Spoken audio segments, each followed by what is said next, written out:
Friday and I forgot to hit record, but yeah, Morgan teaches at Knockout Austin, but also does a lot of other things. So Morgan, tell us a little bit about everything you're doing, and then let's move into self-defense. Okay. Well, thanks for the introduction. How sweet. I feel like that's very nice. So right now I'm teaching lots of fitness, but my main thing is kickboxing. And I've been doing that for 19 years. And now my goal is to develop my own brand. Not develop it, it's developed, but I have to put it out there. And such a time as this that we're in right now, it's a really good time. So that's what I've been working on. And my passion is working with women. And even though I've been doing this for a long time, kickboxing and self-defense and all that, it's developed so much over the years, and it's become much more of a holistic view of self-defense, because it's very rare statistically that any of us will ever have to use physical self-defense. However, every single day we have issues and problems in life. Like defending ourselves in life, I feel like is much more applicable. So I'm going to start with that, and then I'll get into the actual physical and what you probably think of self-defense as we go. So is that enough about what I'm doing right now? Yeah, and I think one thing for y'all to know, Knockout Austin has some really cool classes on Facebook right now. So if you're wanting to like try out something very, very cool that's great exercise, Morgan doesn't know this because I never catch them when she's actually doing them, but I've been taking some of her classes that she's been putting on Facebook.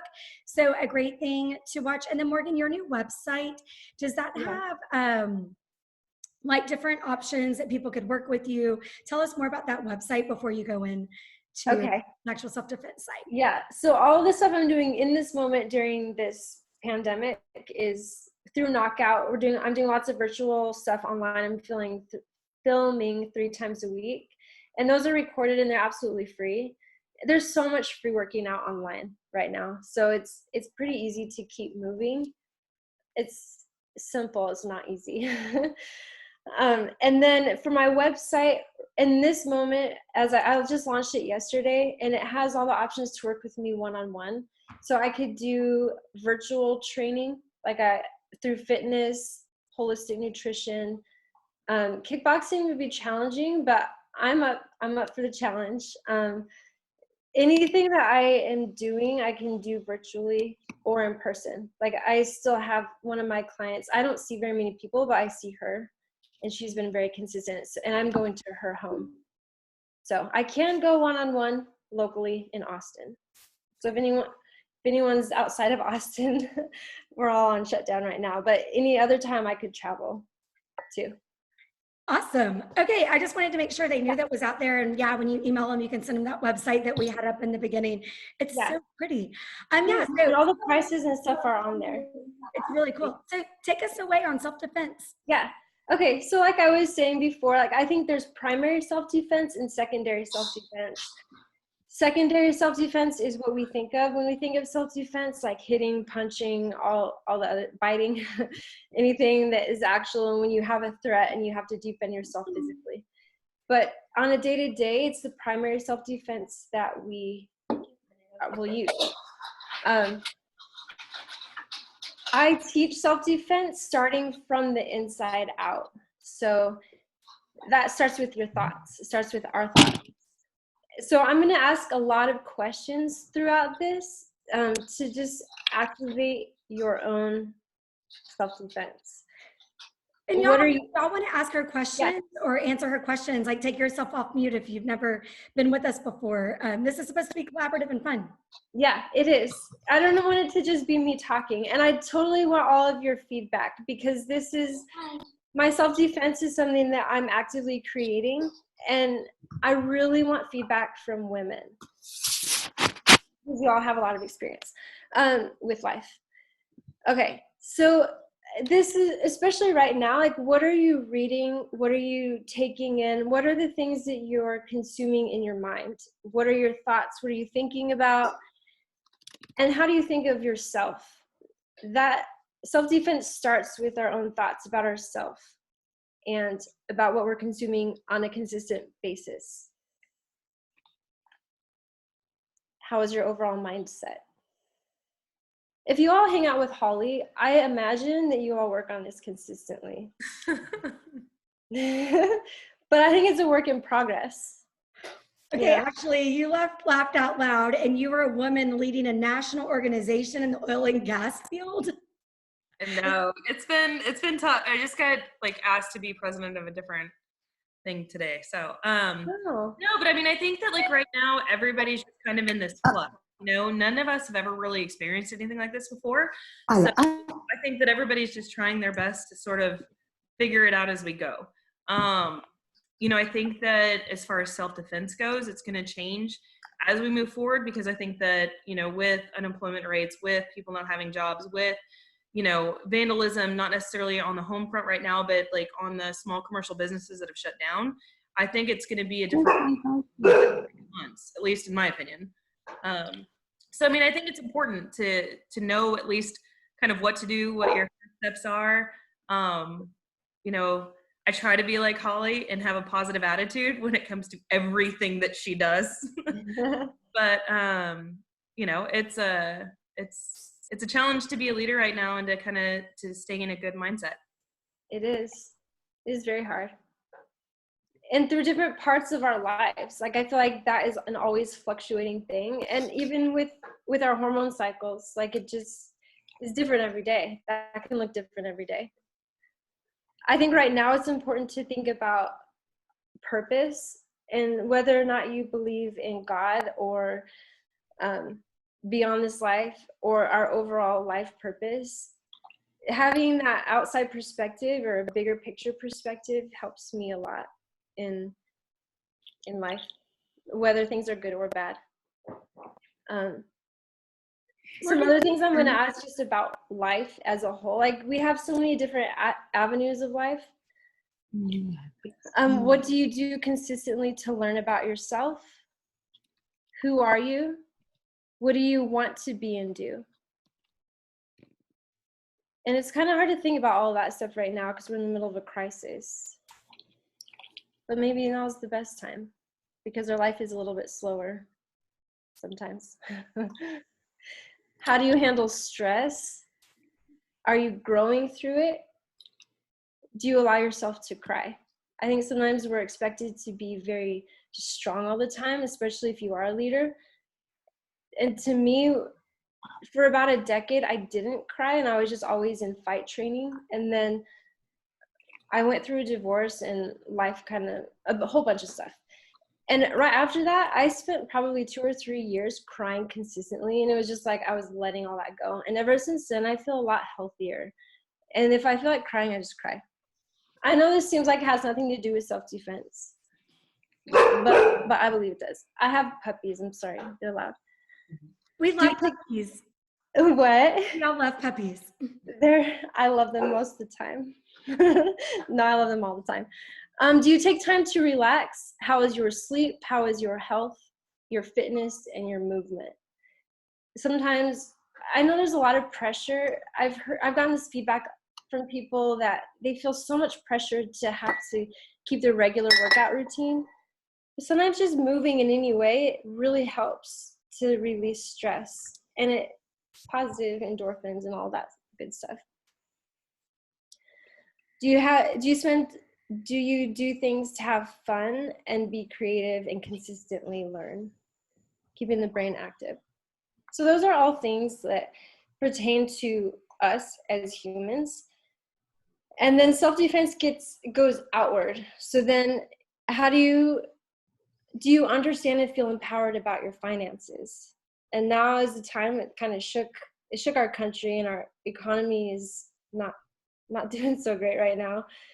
But it's a good time to maybe have a never again moment if that's you and like really struggling with finances. I know when I really grabbed a hold of my finances and started learning and being very disciplined with them, I feel like I found this power that I didn't know that I had, because I was raised to always be, in my family, the women don't work and that's fine. But I just feel very powerful when I create money doing something that I love to do.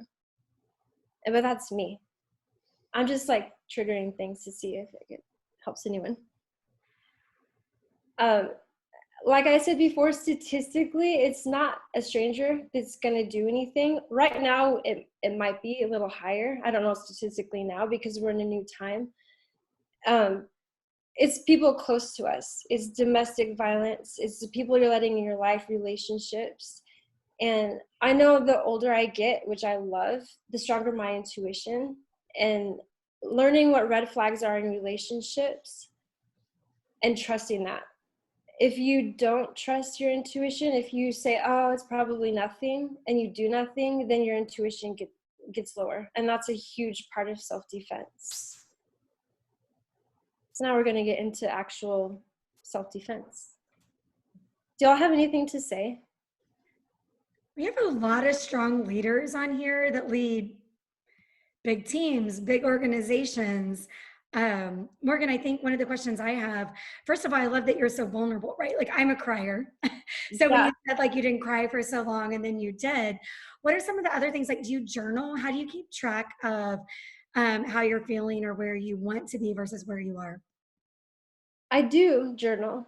I kind of start my morning the same every day. I just start quiet with nothing but a cup of coffee, and I don't open my phone or anything. I just sit, and often I pray because I am a Christian, and that's like the backbone of my whole entire existence. And so that's how I start my day. And I do journal. And I try to there's certain things that I do every single day that are just consistent, that develop discipline and that work when things are going well and when things are in crisis. Yeah, that ties to something, and Sharon, my friend that's on here, we actually are in business together as well.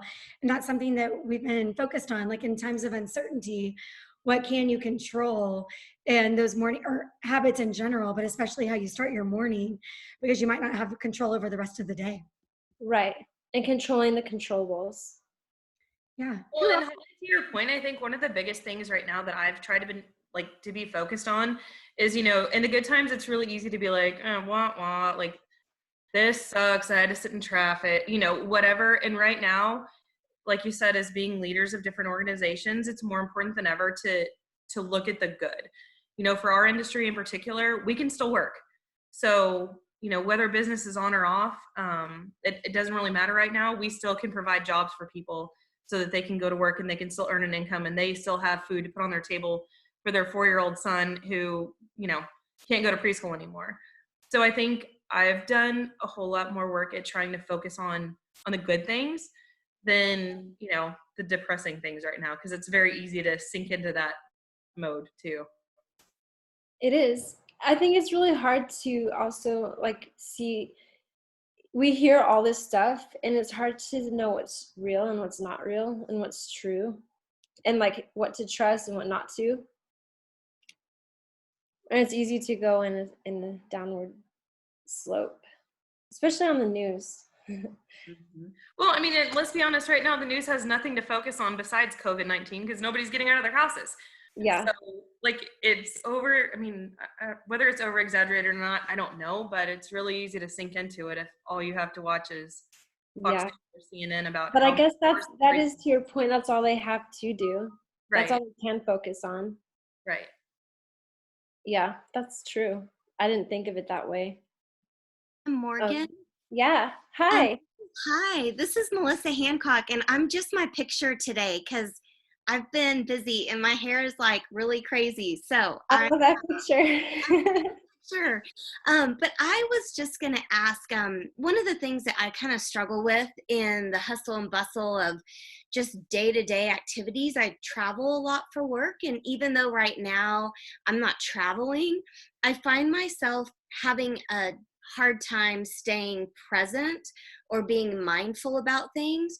So there's so much stuff that can just be going on in the background, and I can literally drive someplace and not remember any of my surroundings, or I think I know where I parked, but I didn't, and I'm looking at my phone, and then I'm trying to pull my iPad out because I need to send something back, and I'm doing 50 things while I'm walking. And sometimes I think like, gosh, anything could happen to me right now because I'm just not there. I mean, I'm there, but I'm not aware. So I didn't know if you had any tips for mindfulness. I do. Yeah, because being aware is not being a victim of self-defense is the first part of self-defense. Besides everything we just covered, like being a human. But being aware of your surroundings, something that I learned recently is anytime you go through a doorway or into a new environment, stop and breathe like 3 times. And if you make that a habit, like if you get done with something, you get into your car and you just stop for a few seconds. And I know it's hard to do because we're always going fast, but right now we're going a little bit slower maybe. I mean, I don't have kids and stuff, so I think it's really chaotic for some people right now. But I think developing the habit is harder at first, but once you start doing that, I think that it's easier to be present then. If every time you go through a doorway, it's like a visual reminder that, okay, I'm in a new place, who's around me? I like that. That's something that I recently learned, like this past 6 months, I would say. It's helped. Thank you. And I think so many people too are on their phones and all the time, like getting gas, like where things can happen.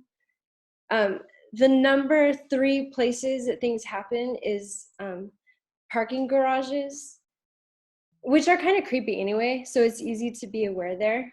But I've seen young girls on their phones in there, and I wanted to yell at them, like, get off your phones. Grocery store parking lots and public restrooms, which are, all the public restrooms like at trails and stuff are closed right now. But now parking places, grocery stores, and it's hard to read people because everyone has masks on. So being aware of your surroundings is first. Following your intuition, if it feels wrong, it is. Like, just trust it. It's better to be wrong. I feel like it's really hard to use your voice, but it's very important to use your voice. Communicate clearly. Say no without apologizing. If someone is approaching you and it doesn't feel comfortable and you confront them, if they're respectable, they're not going to freak out about it. If they get angry, they had ulterior motives. So body language and knowing if people are angry is important. Does anyone have anything to say? Morgan, I'll just speak up really quick. And it's just so interesting because I was just telling my mom yesterday that I was frustrated because the only exercise I'm getting is a walk here and there, and runners are coming up and like almost bumping me and getting so close, and I'm not saying anything. And I told her it's just like that old adage about women are the only species that would get into an elevator with a single man in there that makes them uncomfortable because we're so terrified of being rude. Yeah. So that's just kind of goes along with what you're saying. Like, I feel like we're always going to err on the side of not being rude over our own safety if we're not careful about it. Right. I think it's okay to go to that beach, please. What? I said, Kim, can we please go to that beach? Whatever's behind you right now. Yes, we can all go there. And also, I have had a couple of guys at my work tell me that they've noticed that I apologize anytime I'm in their way in the hallway, instead of just saying, so I'm trying to be like, excuse me, instead of I always say I'm sorry. Oh, I'm sorry. Like, yeah. I'm in your way. I think that's something really good to catch. Like, if you say I'm sorry all the time, I think that's a really good catch. Hey, Morgan. Yeah. This is Sharon Morgan. So something that is interesting is that for forever, I didn't have a dog. And then I got this huge dog, and she's a massive part of my life. She's a she's a Rhodesian Ridgeback. They're known to be incredibly loyal, very protective. They were bred in South Africa to hunt lions, and they were bred to protect the farms and the families. And so I feel, and I live in downtown Austin, and people ask me all the time, like, am I worried about being down here? And frankly, I'm not. I mean, I run into all kinds of people, but I will tell you what's so interesting about what you're saying is until I got her, I was not anywhere near as aware of my surroundings and what I was doing. And it's like she's now 6 years old. So I've had her a really long time, but I'm very, very aware, but it's because I learned through her, because she's so aware, and she knows about everything that's going on around any place that we're in or walking to and from. And it's also funny because she just, if she doesn't feel comfortable, she lets somebody know. And it's funny because not like I mimic my dog, but it's just been so interesting to kind of learn through this animal she's there to protect. That is her whole goal in life. And it's funny because I've almost found myself more mimicking her, which is, it's just a funny, I don't know, it's kind of a funny thing, like what you're saying. I'm like, gosh, I learned a lot of this through my dog. Sure. Because it's been very helpful. Primal. Oh, I can't hear you. Can you hear me now? Yes. They're very primal. Mm-hmm. And they're usually right. Yeah. I always try. Once I got a dog, now I got 2 because I lost mine a year ago. Mm-hmm. So I'm like, I guess I'll get 2 now. And they're very intimidating, and I love having them. I carry a gun, but I train a lot with gun, and I grew up with it. And I have an insurance for my gun, but my dogs are covered under that. It's like self-defense insurance. Mm-hmm. So I love having a dog, and they hear everything too. With self-defense, the reason I love kickboxing is because it teaches how to use your body as a weapon, how to get your weight behind your body so that you can become a weapon. I wouldn't punch. I would do palm heel strike, so here, or a hammer fist. The key is to get your whole weight behind it.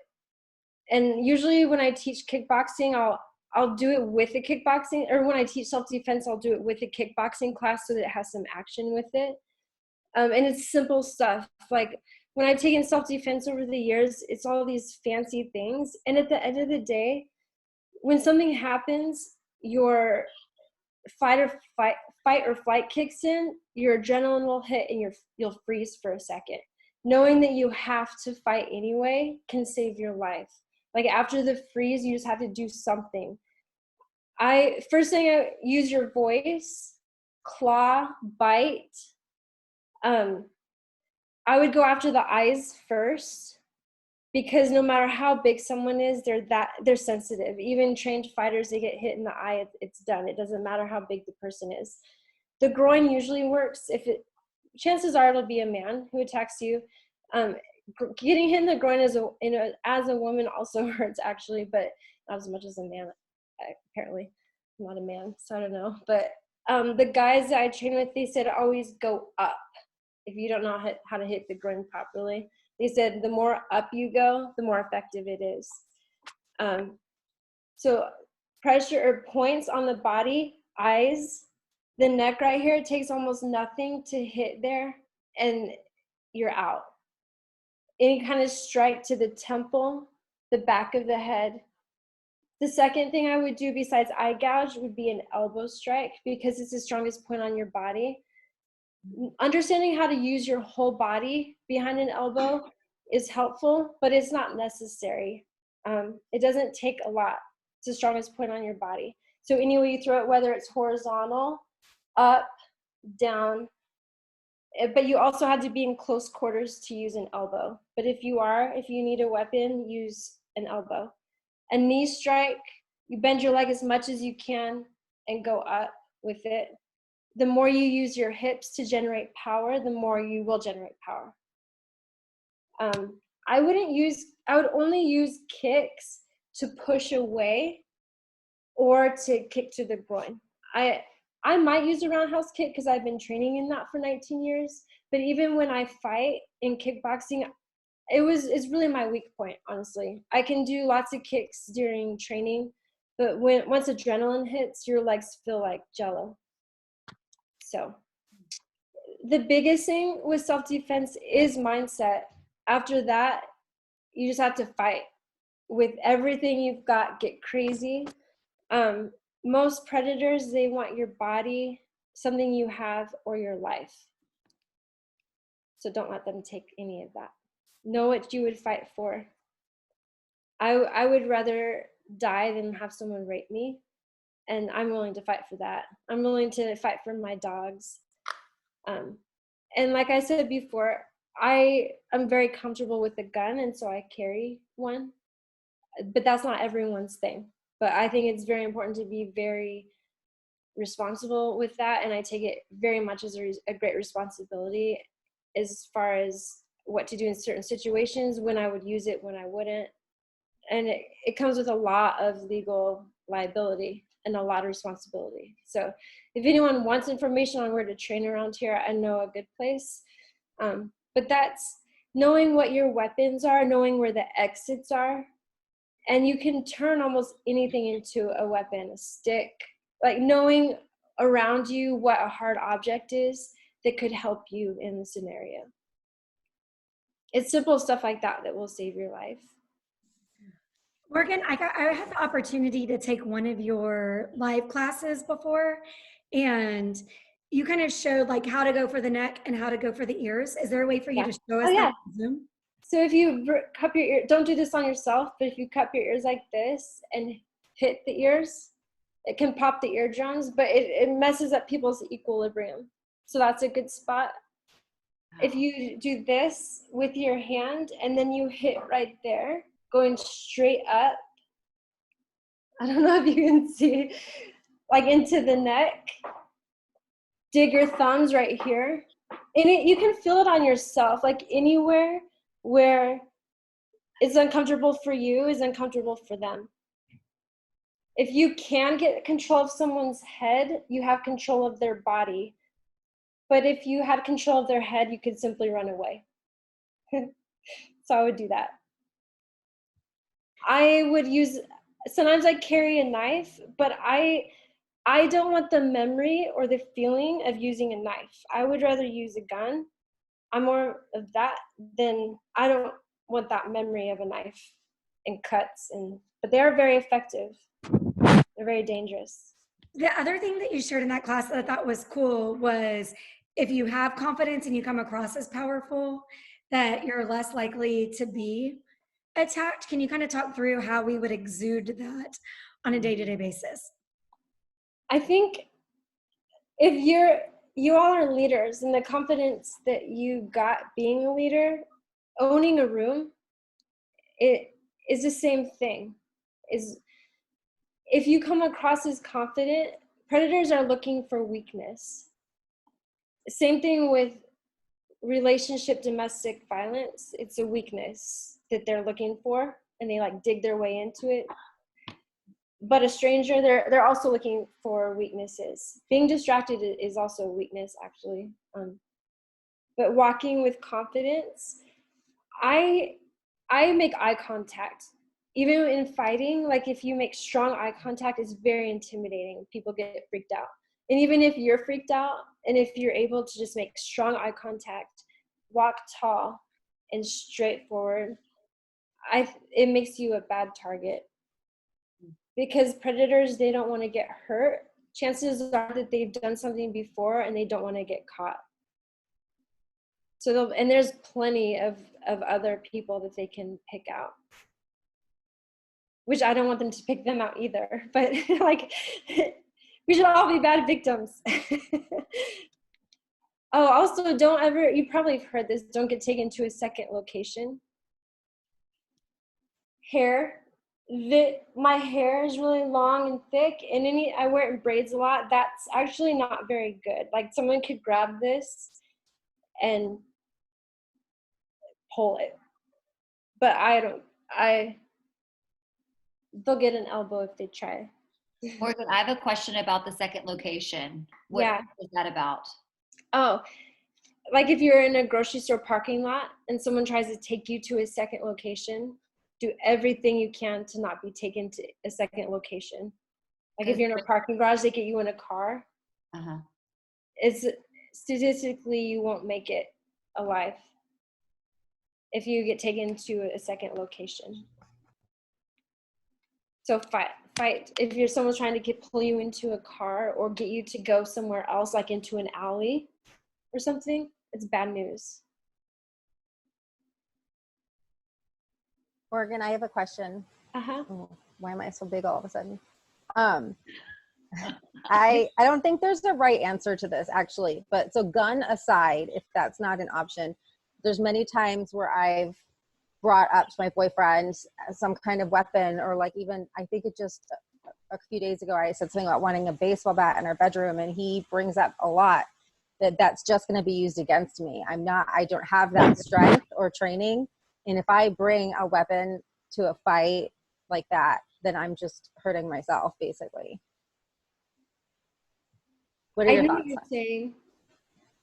I think, you have to fight with it, you know. I would rather have a weapon than not. You know, I used to keep in college, I kept a baseball bat underneath my car seat, you know. And it might be used against you. You know, someone could take my gun and use it against me too, you know. I guess there's always that chance, but you always want to assume that they have a weapon, that there's multiple attackers. Like you assume the worst, you know, but things happen so fast and their adrenaline will be going too. I think that when I fought last in December, and I really paid attention to the adrenaline part. But there's so much buildup to a fight that you have all this adrenaline, and the dump happens right at the beginning of the fight. But I know that if something happens suddenly, you freeze and then you go. There's less of an adrenaline dump. The adrenaline dump would be after the attack. You'll have superpower strength, especially if you're protecting someone you love. That's why I think it's so important to cultivate love for yourself. It sounds very hippie-ish, but like it's like I'm fighting for myself. You're not going to have my body or anything that I have, you know, or your business. Like it's really the fight, the confident mentality, I think, is what saves lives. But you should, when I see women, especially, because I used to really bother me, people said hit like a girl. But then when I observe my kickboxing classes, I'm like, okay, ladies, we really need to step it up. Like we really need to like have the confidence to hit something with some power. So a lot of times if it's all women in my classes, I bring out the elbows and I'm like, we're going to sit here and throw elbows until we're throwing with confidence and you feel like you could be a weapon. Morgan, why don't you show everyone how to throw an elbow? It's my favorite move. So when you throw it, I'm going to come back a little bit. So it is all generated from your hips turning. This movement, can you see it? Yeah, we can see. That movement is your power. So I'm right-handed. Even when I shoot a gun, my right side is slightly back. You'll be stronger with the base where you have distance between your legs. And then your elbow, you bend it as much as you can and turn. The pointier this is, the more this is going to hit. Slice, it slices, it cuts the face. But even if you hit any part, you can still give a concussion or a cut. I have hit someone coming around with a back fist. I hit a guy once above the eyebrow and it cut all across. So it takes like nothing on the elbow. But you want a full blow concussion, if it's your life, coming down. So I'll show you different elbows. You have horizontal. Anytime I throw an elbow, I keep my hand here, because if you can throw an elbow, that's how close they are. It's like face to face. You want to protect your head, keep your chin down. You can uppercut elbow. You can come straight down here. Any way you throw your elbow, you'll win. That's so awesome. They're devastating. Elbows are really good to know. Eye gouges, elbows. So how do you actually do an eye gouge? Fingers in the eyeballs. It's good if someone were attacking you and coming in, reaching out to the face any way you can, but you want to make sure, be careful that you don't get your finger in their mouth, because I've had a guy friend who lost a finger doing that. The guy bit his finger off. Oh my gosh. Partly. But go for the eyes, scratch, claw, foam at the mouth. I always say I would just pretend like I was like crazy. When you hit palm heel or fist, but when you hit knuckles, is these two.